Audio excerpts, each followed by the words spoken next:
यानी कि love triangle का पूरा मामला है। रात के अंधेरे में घर के पालतू कुत्ते को नशा देकर सुला दिया गया था। पीड़ित जब कमरे में आराम कर रहा था तब उसकी पत्नी और उसका प्रेमी यानी कि महिला का प्रेमी उसके पास पहुंचते हैं।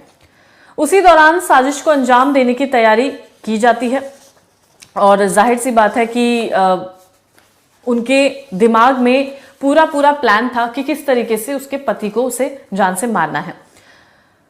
अब तैयारी पूरी हो चुकी थी, जहर भी दे दिया गया था लेकिन उससे कुछ हुआ नहीं।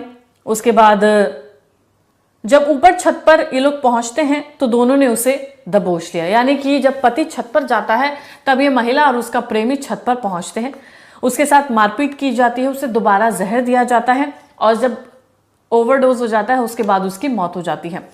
इसके बाद घर का सारा सामान जानबूझकर बिखेर दिया जाता है ताकि पुलिस को ये बताया जा सके कि इनके घर में लूटपाट हुई है और जो चोर आए थे उन्होंने इसके पति की हत्या कर दी है। अलमारियां खोली गई, बिस्तर उलट दिए गए, चीजें जमीन पर फैलाई गई। एक साथी वहां से निकल गया और फिर महिला ने बाहर आकर शोर मचा दिया, यानी कि जो उसका प्रेमी था ये तमाम चीजें करके उसके पति को मारने में उसका साथ दिया। उसके साथ मार पिटाई की गई। लूटपाट के लिए पूरे घर को इस तरीके से दिखाया गया कि लगे कि चोरी हुई है सच में, और फिर वो वहां से निकल जाता है। इसके बाद महिला घर के बाहर निकलती है, आकर शोर मचाने लगती है कि उसके घर में चोर आए थे और उन्होंने हत्या कर दी।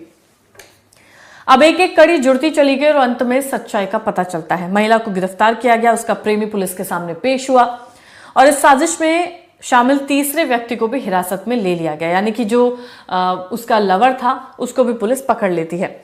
अब ये जो पूरा मामला है सिर्फ हत्या का मामला नहीं था। जब उसे अपने पति की हत्या करनी ही है तो फिर उसने कुछ भी नहीं सोचा। उसकी जिंदगी अच्छी खासी चल रही थी, सब कुछ अच्छा था, तस्वीरें आप देख ही रहे हैं, सुंदर कपल, सब कुछ जिंदगी में बढ़िया था। लेकिन जब उसने ठान लिया कि नहीं उसे अपने लवर के साथ रहना है तो फिर इस तरीके का कदम उठाया गया। ये कोई पहला मामला नहीं है।